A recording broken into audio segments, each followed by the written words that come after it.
મહારાષ્ટ્ર સંભાજીનગર ખાતેથી છળ કપટથી બાળકી મેળવી સુરત શહેર ખાતે વેચાણ કરવા સારું લઈ આવેલ બે મહિલાઓને બાળ તસ્કરી કરતા ઝડપી પાડતી સુરત શહેર crime branch police inspector Shri DCB નાઓની રાહબરી હેઠળ ક્રાઇમ બ્રાન્ચની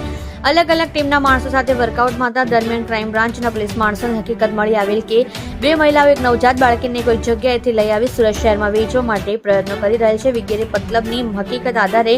બાતમી ખરાઈ કરી તારીખ 30/1/2024 રોજ Surat Ved road Vishramnagar society plot number 196-197 માં આવેલ Randar park apartment flat number G2 માંથી નીચે મુજબની બે મહિલાઓને ઝડપી પાડવામાં આવેલ છે અને તેઓ પાસેથી એક નાની બાળકી ઉંમર વર્ષ 10 દિવસની મળી આવેલ હતી. જે મળી આવેલ બાળકીના જન્મ બાબતેના હોસ્પિટલના કાગળો કે અન્ય પુરાવા રજૂ કરવા જણાવતા તેઓએ કોઈ સંતોષકારક જવાબ આપેલ ન હતો, જેથી બંને મહિલાઓને યુક્તિ પ્રયુક્તિથી પૂછપરછ કરતા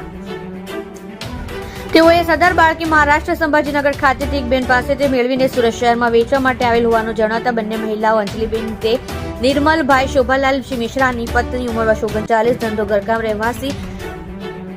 વિશ્રામનગર society plot number 196-197 Randal apartment flat number G2 Chowk Bazaar Surat શહેર, મૂળ રહેવાસી ગામ ચિલોલા, તાલુકો જિલ્લો રાયબરેલી, ઉત્તર પ્રદેશ. લક્ષ્મીબેન તે બાલાજી